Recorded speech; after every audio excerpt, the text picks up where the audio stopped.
Tracy fans, stand by. Here comes Dick Tracy now.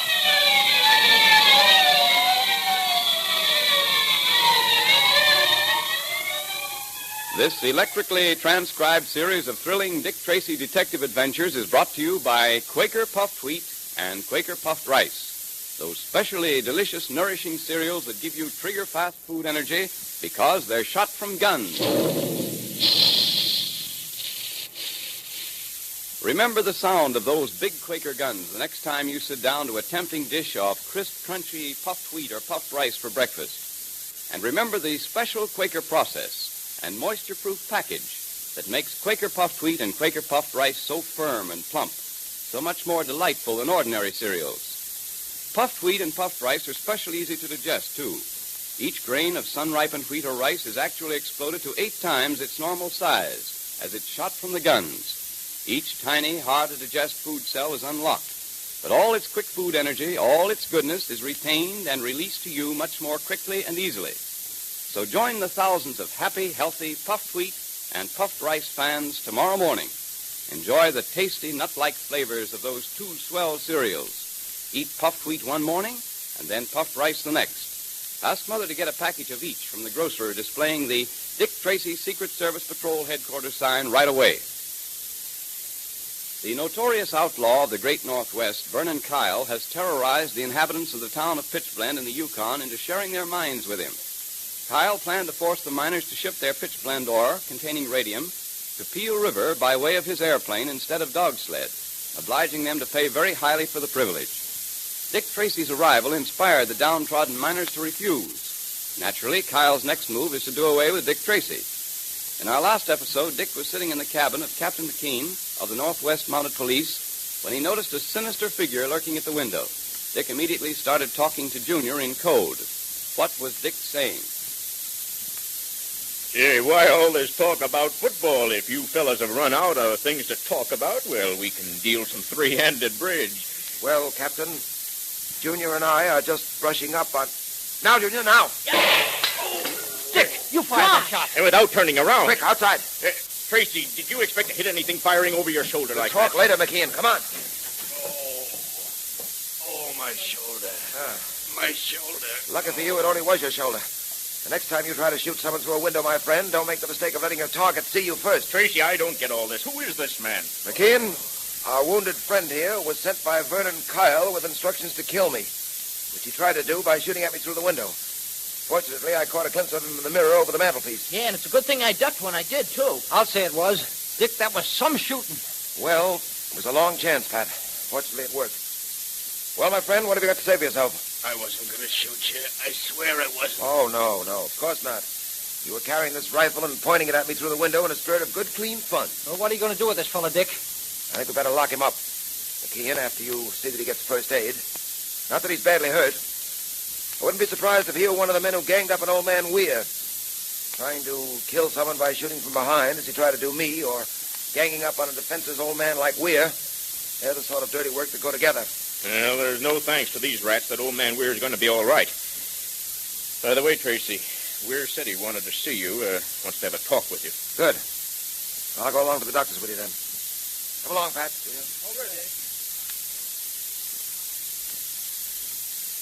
Well, Weir, I'm glad to see you're feeling so much better. Hey, thank you, Mr. Tracy. The doctor's taken excellent care of me. I thought I was a goner after the way Torp and his mob beat me up. Well, I think I can go back to my shack tonight. Tell me, I understand you got Torp. Did you get the others who helped him beat me up? Yes, we arrested Torp, all right, but our friend Kyle was afraid Torp might be indiscreet enough to talk. So he took the precaution of silencing him forever. You mean Kyle actually... I mean that while Torp was in jail, Kyle had him put out of the way. Do you realize what Kyle's doing in this town? Do you realize that he's about ruined us miners? Well, first he forced us to turn over 50% of our claims to him. 50% for doing nothing. Absolutely nothing. And now I hear he's going to try and force us to ship the stuff by airplane, his airplane, and charge us another 40%. Well, I'm afraid Kyle isn't going to find that so easy. I spoke to the miners this afternoon. they're not going to use Kyle's airplane. For once, they're going to fight back, and we're going to help. Tomorrow, they're going to take the first shipment to Peel River by dog sled, in the old way. They're going to have a mounted escort in case Kyle attempts to hijack or attack them. Oh, that's splendid, sir. That's the first piece of good news I've heard in months. But if they're leaving tomorrow, I'd better get back to my claim and get my pitchblend ready for shipment. My stuff might as well go along with him. Yes, you're right, Weir. Before you go, let me give you one word of advice. I know how you feel about Kyle. I know how you all feel. But don't try to take the law into your own hands. Kyle is going to discover that no man can, merely by brute force and wanton killing, ruin the lives and destinies of other human beings. He's going to find out that neither the human beings up here nor the precious radium they dig out of the earth belong to him. Remember that, Weir. Remember that. Yes, Mr. Tracy. I'll remember it.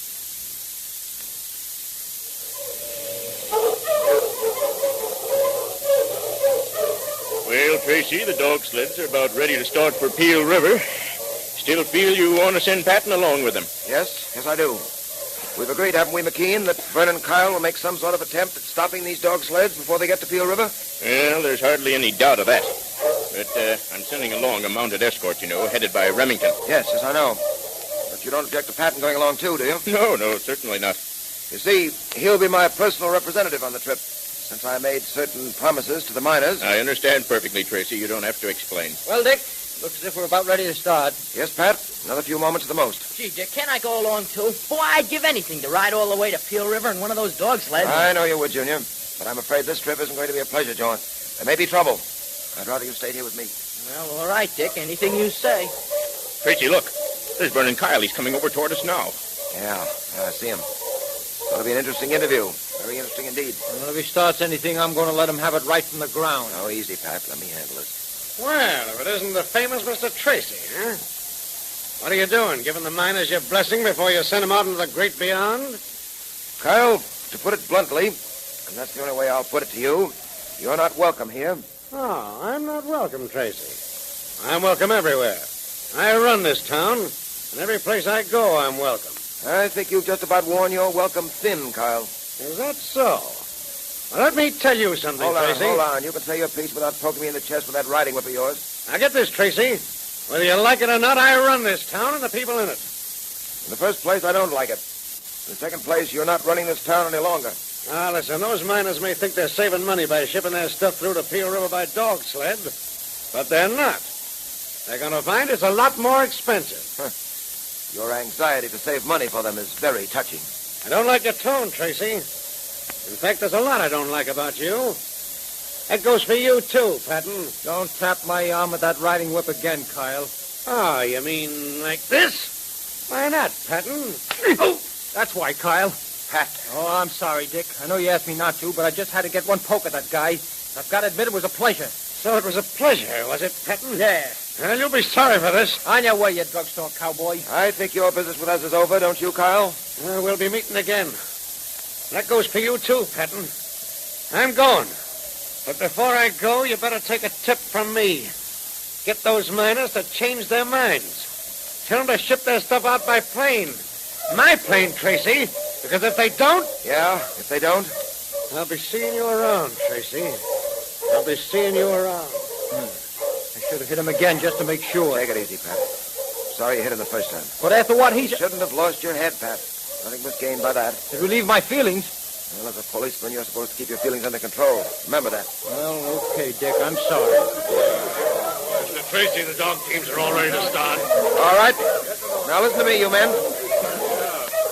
You're going to take these sleds through the Peel River. Don't let anything stop you. You know as well as I do that there'll be an attempt to stop you. But you've got to prove to yourselves that you can do it. That you have the right to transport your pitchblend any way you want to. And that means without the help of Vernon Kyle and his airplane. Get going now, and good luck to you. Come on, Dick. I'll see you in a few days. Take care of yourself, lad. Keep an eye on those dog sleds for me. Don't worry. We'll be all right. So long, Junior. So long, McKean.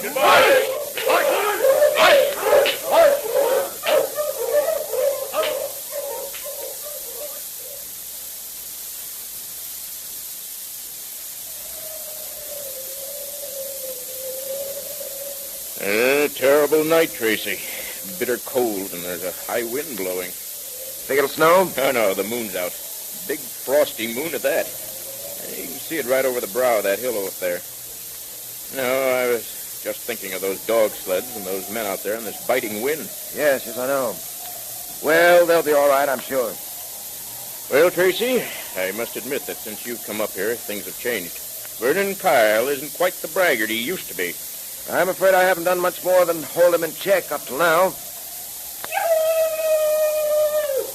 Hey, Dick, did you hear that? What was it? It was a human cry, Junior. Sounds as if there's a horse coming, too. Yahoo! He's coming for the cabin, whoever he is.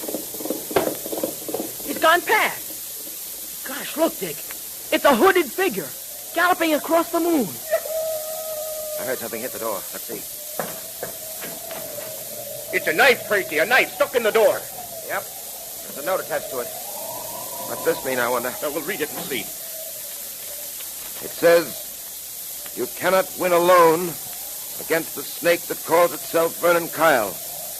I will help you." Signed, the Purple Rider.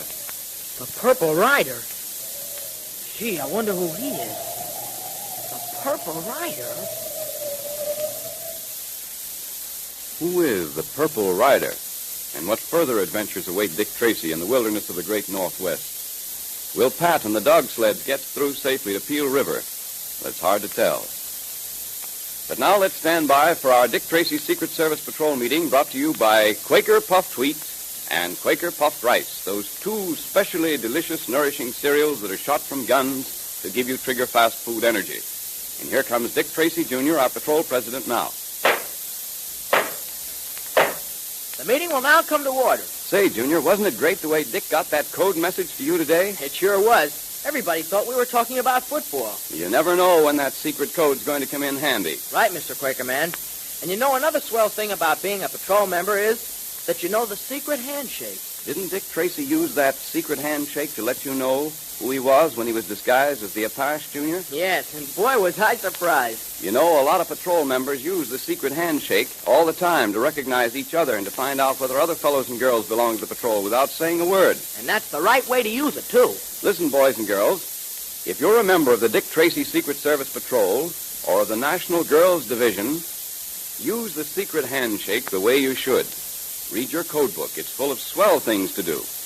And if you haven't joined the patrol or the National Girls Division yet, join now so you can get in on all the fun we have together. That's right. Dick Tracy wants you to be in the patrol. It's easy to join. You just tear the tops off 2 packages of Quaker Puffed Wheat or Quaker Puffed Rice, and then print your name and address on a plain piece of paper. If you're a boy, write boy at the top of the paper, and if you're a girl, write Girls Division. Put it in an envelope with your 2 box tops and mail it to Dick Tracy, Box L, Chicago. Then you're a pal of Dick Tracy's, too. And we have a great time together. And Quaker Puffed Wheat and Quaker Puffed Rice breakfast taste just wonderful. These 2 delicious cereals are shot from guns to give you trigger-fast food energy. So look in the pantry today, and if you don't find any of those famous red and blue packages, ask Mother to get you some of each at the grocer's right away.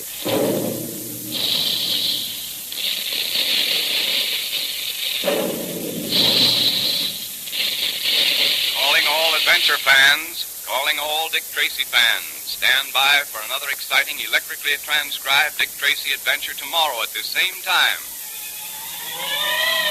There goes Dick Tracy now. That is all.